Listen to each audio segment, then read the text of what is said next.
Welcome everybody. Alex is coming in. Oh, this is definitely getting rough.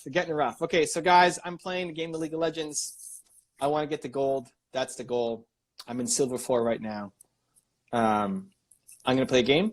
You guys ask questions. Alex, who helps run Toronto Dance Salsa, is gonna be reviewing the questions, answering them himself first. Throws them to me. I'm gonna answer. We'll move on to the next one. It's a rough start. We're 0-2. We're not winning games here. Definitely not where we need to be. But let's go, Alex. Well, we had a question from the last chat that we didn't answer. So what's our first question? How do you pick a good business partner?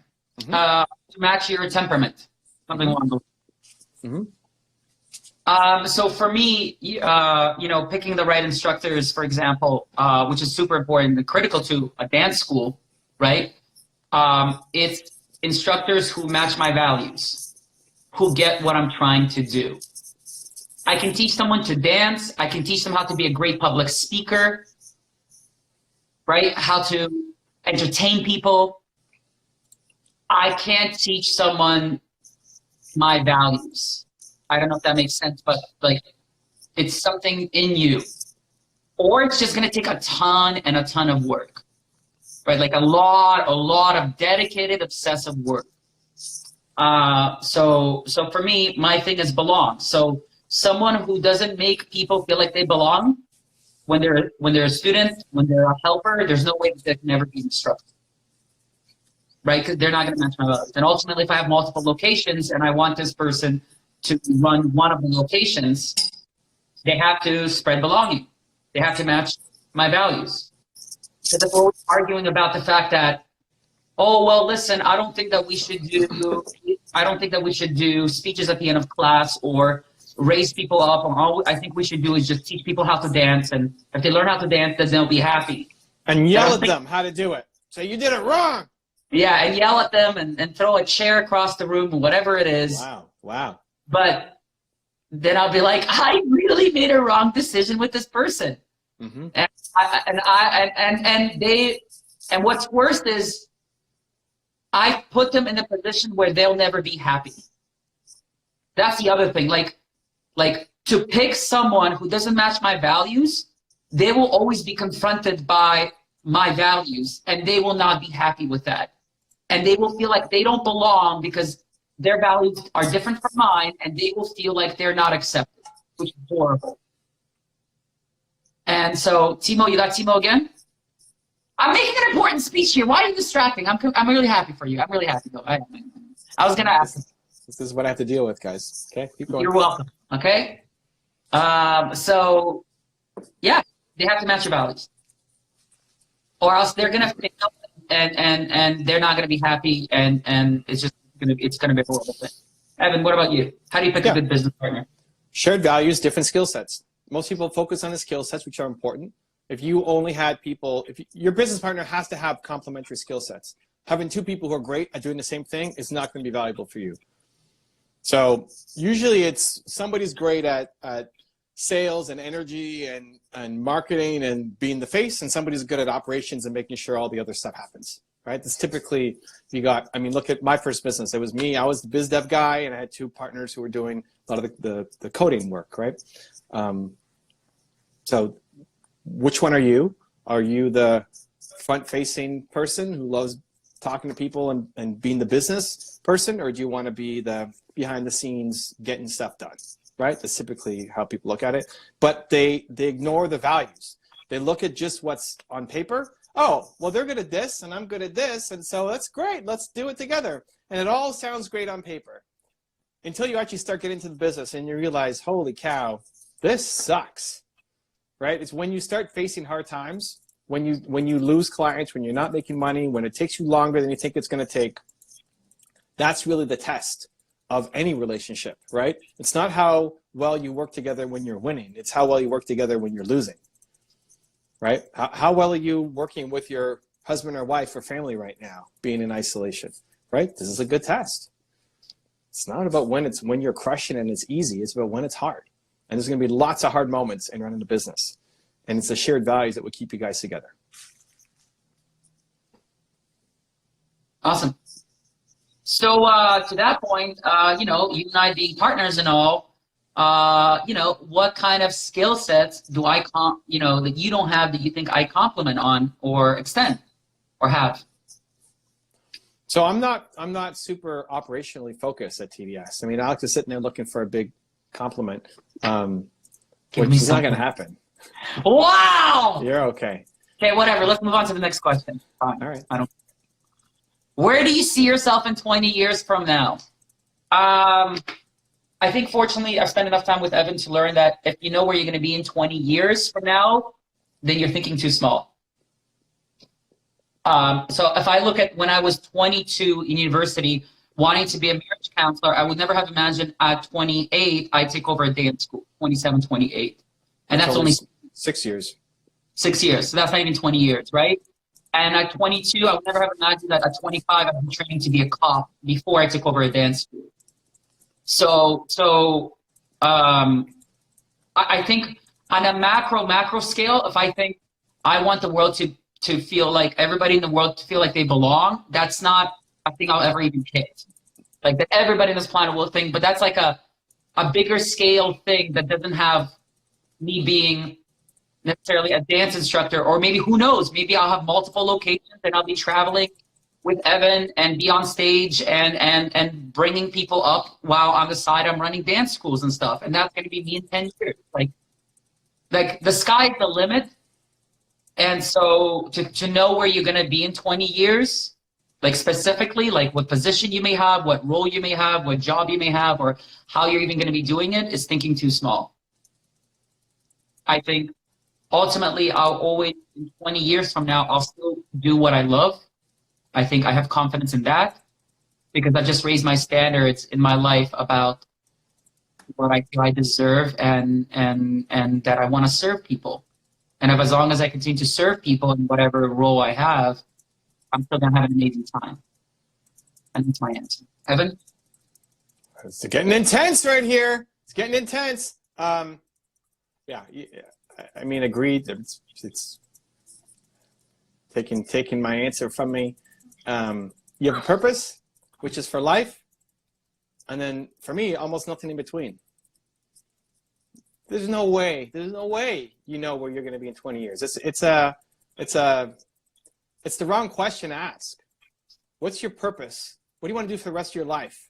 And then how you go about executing it is going to change a million times, right? Your who, back to the book, who I have, right? Your who and your why are for life. For life. But how you execute it is going to change a whole bunch.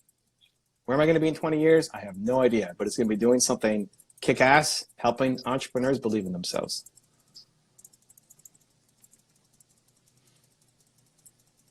Nice. Next question. I have a question. I know a lot of jobs are shutting down because of the situations. Why are you laughing? Situation. So a lot of jobs are shutting down because of the situation. So people are getting let go of, right? Part-timers, right? The movie theater, all this stuff is happening, right? They let go of all their part-time employees. Mm-hmm. But after we get all this in control, I love that. Yes, we will get this in control. I love that light. How much opportunities, whether it be for business in after all this? So how much opportunities is there going to be in business? So I'm not sure if you're asking how much opportunities, whether it be for business in after all this. So I think maybe they're either asking what type of businesses will there be opportunities for after this? I guess that's it. If that's the question for me, I think you're asking the wrong question, right? Like, sure, maybe you can think, okay, well, face masks right now, a lot of people are making money off of face masks. And then after this, will face masks be as important? Who knows? But I think ultimately what you want to look at is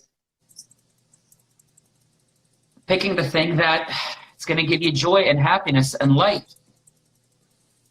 Right? Yes, like things like the economy has changed dramatically right now. And some things that haven't been as important are more important, like toilet paper, for example. It's real. So my answer is, if you're just going to pick the thing that when all this is better because it can make you, you're trying to figure out what's the thing that's going to make me a lot of money. What's the business that I want to be in once things are good that is going to make me a lot of money?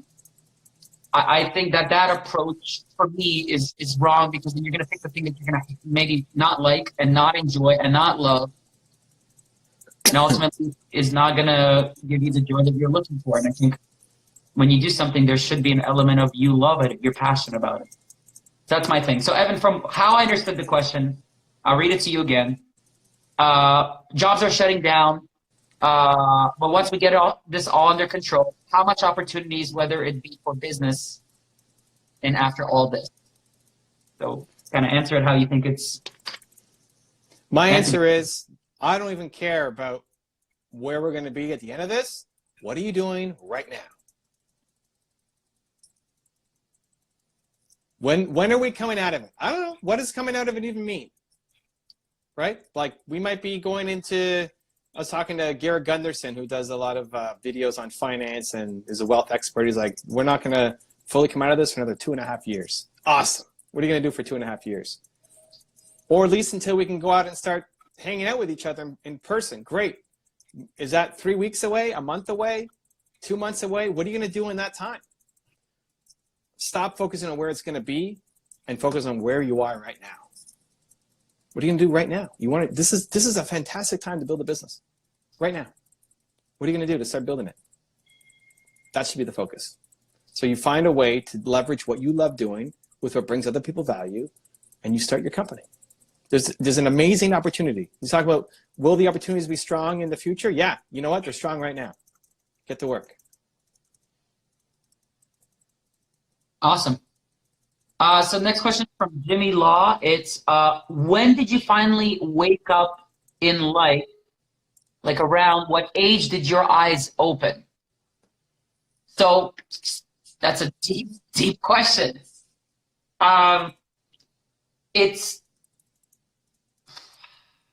I think that when I look at myself when I was 16 and 18 and 20 and 23, I had these monumental moments where I was more awake than I was a year ago or 6 months ago. So I think it's constant. I don't think there is one moment where you're like, aha, now I'm fully self-aware. If you think you know it all about yourself and your surroundings, then you're much more blind than you realize. I think there's certain things to be more certain about, your values. I think now I feel more belonging within myself than I did 5 years ago. But I know that as I grow and continue to grow, I'm 33 right now, at the age of 34, or 3 months from now, I'll have had my eyes more open and feel more belonging in my life. I think there's no one age where you're like, that's it, this is it. Now everything is just fully awake. I think you're constantly waking up as you evolve and you grow. That's my answer. Evan? I had a guy on the other team just message to everybody, screw you in particular, Timo. You deserve nothing but inters on your team. Inters are people who just intentionally kill themselves because they're having a bad game and they just want to get out, so they kill themselves on purpose. So I just want to write back to them so badly. You know what? You know what? Sending you love, Ezreal. Wow. Sending you love. Wow. Sending you love, That's Ezreal. right. Because you know what it's actually gonna. Sending you love, Ezreal. Sending you love. Sending you love. That's, you know what it's gonna do. All right. Anyway, so what's your answer? I'm gonna push him over. I want to push him over so badly. I'm not going to. The age doesn't matter as much. I mean, this is. I'll answer the question, but I think in the comparison, we fall into these traps of comparing. Like, why does that matter? If I woke up at 22 or 40, oh, I'm not 40. Am I 40? No, how old am I? Wait. I don't know. I'm 40, in your late 30s, I'm 40. I'm 40. Mid-30s. No, I'm 40 in May. Really? How old am I? I don't remember. I didn't know. Wow, 40. I thought you were like 37. I was gonna say 42. Like, wait, am I 40? I don't even remember. The comparison, what does it serve you? If I woke up, see, here's what happens. Here's how most people will think. Great. Oh, Evan woke up when he was 18. I'm already 22. It's too late for me. right? As if my journey is going to be anything close to yours. Now's your time to wake up. Go wake up. You know something's missing. You're ready to wake up. Great. Go wake up. The world needs you to wake up.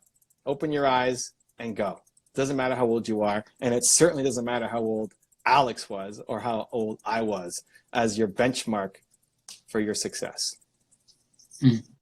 Yeah, I'm not answering. I said I was going to answer the question. I'm not going to answer the question because it doesn't matter. Awesome. Don't use age as a benchmark for anybody. So, what will you be remembered for 2,000 years from now? I don't think like that, so I don't know. It doesn't really matter to me. I mean, well, I'll be remembered 30, 40 years from now. I think if I was to think about it, it doesn't matter. Well, I think for me, what matters most is that did I improve people's lives? Did I improve the quality of people's lives? Did I help people love themselves more and feel more belonging within themselves? Because what I know is whether or not they remember me, if I made them feel a little more belonging, that will continue into their relationships and to their personal life. So it doesn't matter whether they can recall, oh, Alex is the one who got me here. I just know that their lives got better. That's how I think of it. Evan, what about you? The answer should always be whatever your one word is. So Alex answered belong because that's his one word. You might not care about making people feel belong. Awesome. Don't worry about it. What's yours? I agree in that it's not what drives me. Having a statue put up on me in some, museum or something is not the driving force. I'm not legacy driven. I don't care who shows up to my funeral. I'm dead. I don't care what happens 2,000 years in the future. I care about what am I doing right now. So, but the answer to that question for you should be whatever your most important core value is, whatever your who is, whatever your one word is, that's what you want people to feel. You're trying to spread more of it.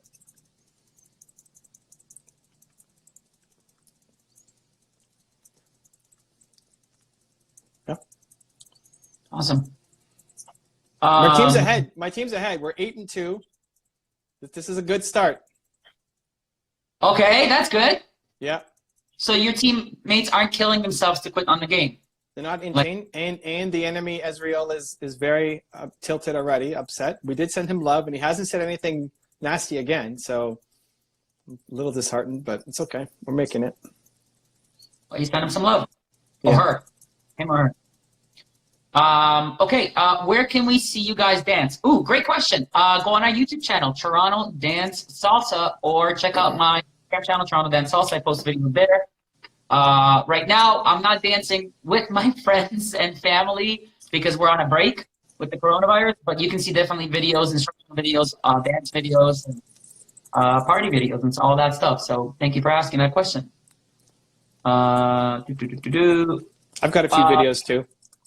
Oh yeah, yeah. Oh yeah. Actually, I mean, for Jesus. like the first 90 videos are like on our YouTube channel. If you go back, you'll see Evan dancing and doing instructional videos.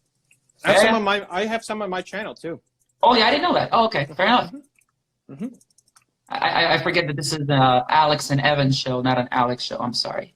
Right. He just moves on to the next question. All right. Okay. So as a follow-up to Jimmy, when did your eyes really open in life, business-wise? So more specifically, business-wise.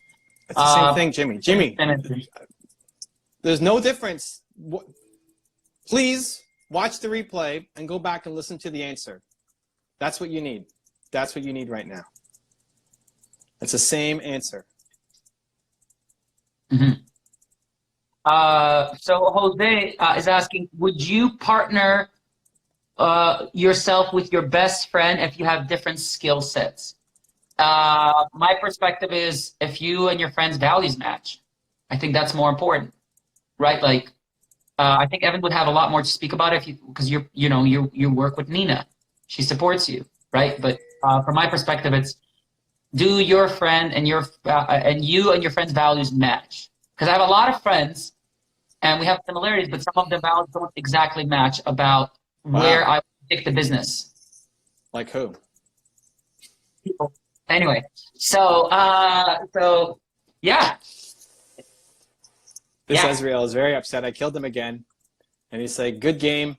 Our top laner and our mid laner and our jungler sucked. Basically, everybody on his team sucked except him, is what he's saying to everybody. So he's flaming his whole team. He's like, let's just send him. Sending you love, Ezreal. Sending you love. Sending you love. So, Evan, would you partner up with your best friend if you have different skill sets? So the thing that struck me about your answer is like, I don't know, how are you friends with people who don't have the same values as you? Oh, he says, thank you, Timo. Despite playing the devil himself, you seem nice. Ah, shucks, my guy. I appreciate you. See? You smother people with love. That's the answer. It's amazing. Amazing. I don't know how you could be friends with somebody like it's the same thing. It's a relationship. How are you friends with them if you don't have similar values? Well, I mean, it doesn't make sense to me. So the way I see it is there's different degrees of friendships. Some people play a bigger role in my life than others. Right? Like if you think of friends as just friends or not friends, that's different. But I think it's more of a gray scale. There are some people who are acquaintances of mine. There are some people who are friends, but not my immediate friends, like my best friends. The people are there most that I'm in more contact with. Right? Like, do you think like who are your friends, Evan? I don't have friends. That's kind of, why am I not surprised with that? Is Nina not your friend? Is your wife not your friend? My wife is my friend. That's it. Oh, you see, calling you out there. Calling you out there, Carmichael. Great job, Alex. So you have a friend. You have one friend. Okay. And? But okay, so that's my answer. I don't know. I think if you don't want to be around people, and not just you, Alex, you, audience, you do not want to be around people who don't share the same values as you. I don't want them as my friend, and I don't want them as a business partner. Neither. Nope. That's not somebody who I want to spend time with. Would I start a business with somebody? Yeah. I love it. I love doing business with people that I know. I think it's amazing. I love doing business with family. I love doing business with Alex, because he's not family, I guess. Am I not your family? Wow. That was the best. That was I mean, you're sending more love to your opponent right now than to me. You do realize that, right? You being here is love to you. Huh? What? Because you're letting me here, that's love. Yeah, listen, only 4 people got invites, and I feel like you might have been either the first or the second person that I asked to do on this, whether it's you or Drigger. Even though Alex has this terrible losing record, he's still back. He's still invited. There's still lots of love given. The opportunity is real. The first person I hired in my business was one of my friends from high school, my closest friend from high school, and I had to fire him not that long after. But it wasn't. I think it's just most people suck at communication. That's the problem. Your friends will have if you have good friends. Well, my team wants to surrender. Come on, we're winning this, guys. Your friends have loyalty. Your friends, you hopefully trust them. I love working with friends. You just can't communicate. You tend to take your friends for granted, and then that means you can yell at them and tell them that they let you down and that you suck. I don't think that's good in any relationship. So with my friend, I had to let him go. I had to fire him, and it was mutual. Like he didn't want us. They don't want to be there either. Like nobody who's worth their salt wants to be in a position where they're losing? Right? They don't want to be there. They know they're letting you down. They're letting themselves down. They're not happy. They're not trying to milk you. That's why they're hopefully your friend. So I love working with friends. I think it's a fantastic idea if you have the ability to communicate well with them.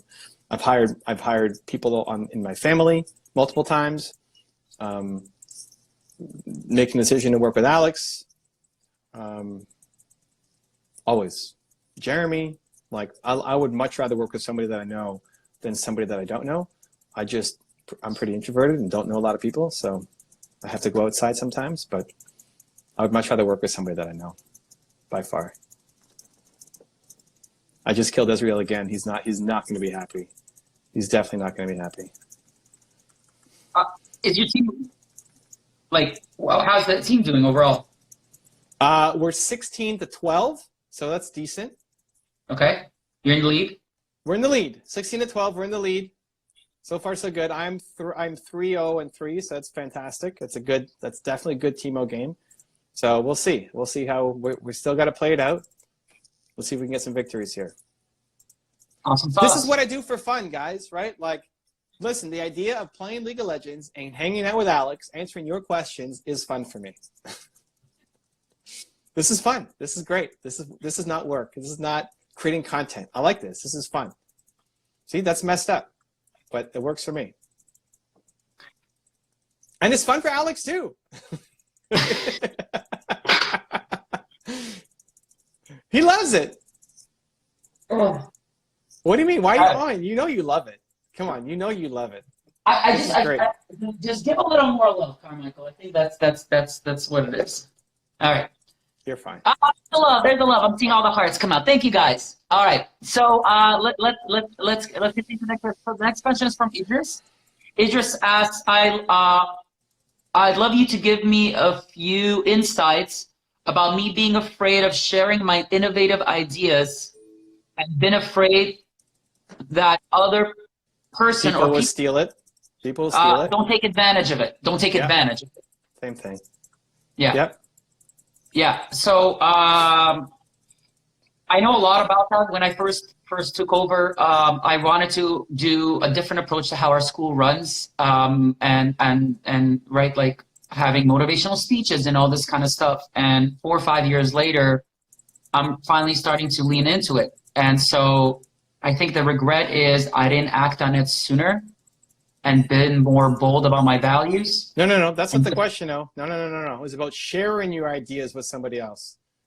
That they're going to steal it. No, they won't take advantage of it, not steal. Yeah. That's what it is. It's steal it.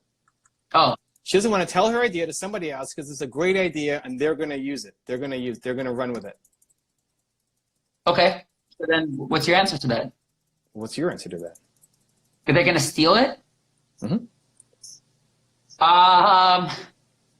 Listen, if more schools did what I did, the world would be a better place. Go do it. You'll still just be a B-rated version of me. So, so we have proprietary, so for example, we have proprietary kind of teaching, like the way we run our classes is a curriculum. So week 1, week 2, week 3, it's a course curriculum. So like, if students go and take our way of teaching and then they open up their own dance school, and that's the thing that stops me from teaching. Like, I'm afraid that people will take the awesome way that we teach and replicate it. So I should never teach. That's not the answer. The answer isn't, I'm afraid someone will take this great idea and run with it. The answer is, run with it, go do it, and build something amazing. Right? Like, so it's Apple. Apple is not afraid of what Microsoft is doing. Apple just does Apple. You go do you. And if everyone wants to lag behind and copy, whatever. But don't let that stop you from building something amazing. Evan? It's a super common question. A lot of people feel it. It's based off of fear. And listen, they might take your idea. The person that you ask for help might just run with it. But here's the thing, you need help. You sitting on your idea is not going to lead to you getting the results that you need. So it's in the speed of execution. Problem is, it's taking too long for you to get your idea to market. And people who have no idea who you are will still leverage that idea and do something on it. You're not the only one who's thought of it. So it's the speed of execution that ultimately becomes the way for you to win. And you need help. So telling people the idea and asking for help is going to get you to where you need to be, instead of you keeping it to yourself and the idea dies within you. We're going to lose, Alex. We lost. I think we're going to lose this. It's pretty close to losing. Did we lose? It's almost I thought we over. were 16-12. We were. Now, and then my team just fed, and we're 824 to 18. All right. Yeah. Yeah. We lost. We lost. It's over. We lost. We lost, fam. All right, guys. So it seems like I might not be ever coming back to this. Thank you Wow. Wow. for Brutal. because it's 1-5 apparently now. Yeah. I mean, Yeah. Yeah. it's brutal. it's 1-5. It's almost, you know, Mark, Jeremy, and Marion have 6 losses combined. Yep. Yep.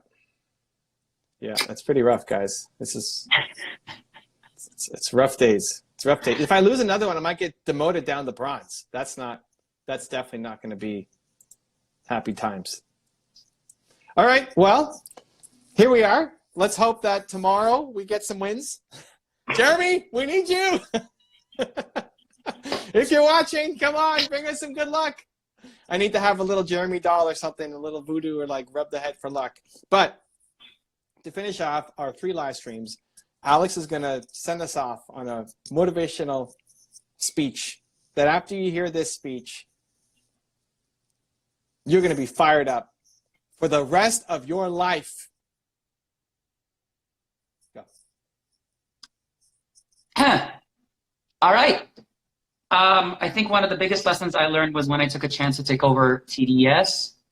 At this point, I had a career in sales. I was making really good money. I was about to move in with my now ex, but back then was the girl I was supposed to propose to. And she was the first girl I was supposed to move out with. And I need to save a lot of money, save money for a ring. And I remember Evan approached me with this idea of taking over the dance school. And it was a risk because I didn't really know Evan that well. It was going to be a pay cut. And there was a lot of unknowns. And for 2 or 3 days, Evan and I went back and forth whether I should take the opportunity. I remember on the 3rd day, Evan said, "I'm tired of fighting for you. I've never fought for someone this much." He's like, "You just got to make a decision." And what I kept coming back to him was, well, I need more money, I need more assurances and all this stuff. And Evan basically said, like, this is how it has to be this way. We don't have more to offer you and all this stuff. And ultimately, Evan asked me a really important question. And you know, because I said, "Evan, I need money for a couch. I need money for a ring. Like, there's a lot of unknowns. I have all this stuff. Like, I'm going to move in with my then girlfriend and I need a couch?" Well, I mean, it's not specifically the couch that I said, but I needed more money. I need more. We're still chatting here, Nina. Oh, okay. And, Alex is giving us a motivational rant here. Okay, finish. And so Evan asked me one question. He said, "Forget about all that. What does your gut say?" And I said, "Evan, it's not about my gut. I need more." He's like, "It doesn't matter." And I remember I came up to him and I said to him, I really want to do this. And that was kind of my final answer. And then Evan said, "Okay, we'll figure out the rest, but let's do this." And so the lesson is listen to your gut. Whatever decisions you want to make, listen to your gut, because my biggest regret in life has been I've waited too long to act on my gut. And if you look at any major decision you've made in your life, you've known at least a couple days, a week, 3 months, 6 months, whatever it is, you should have made it. Every major decision you've made in your life, you knew before you should have made it. And it's the gap between when you know it and you act in it that tends to be the regret, or worse, is never acting in it at all. And then having the regret, I should have done it because the opportunity is gone. And so Evan came with this opportunity. There was things that was unknown, and I didn't know Evan that well back then. I mean, I'm grateful that I said yes, but I acted on my gut because the thing I knew was Toronto Dance Salsa was my happy place, and it would be incredible to be able to help people grow and dance because it was so much for me. And so I acted on it. Instead of the insecurities of the financials or all that and all the unknowns that came with it. So listen to your gut on the big decisions in life and listen to your head on the small decisions in life. So that's your advice, guys. Alex Sayan. Everybody, I said that and my dog Timo just started freaking out. Hello, Timo. You want to say hi? Timo. Oh, I miss Timo. Come on, Timo. Timo, come on. Come, Timo, come on. Yeah. Come on up. Oh my God. Okay, Tristana stole the show. You guys get to see Tristana instead. There she is. There's Tristana. Did you like That is Alex's adorable. speech? You liked Alex's speech? You did. Did you miss Alex? You do. All right. Thank you guys for watching. We'll be back tomorrow. Continue to believe, and we'll see you then. Cheers.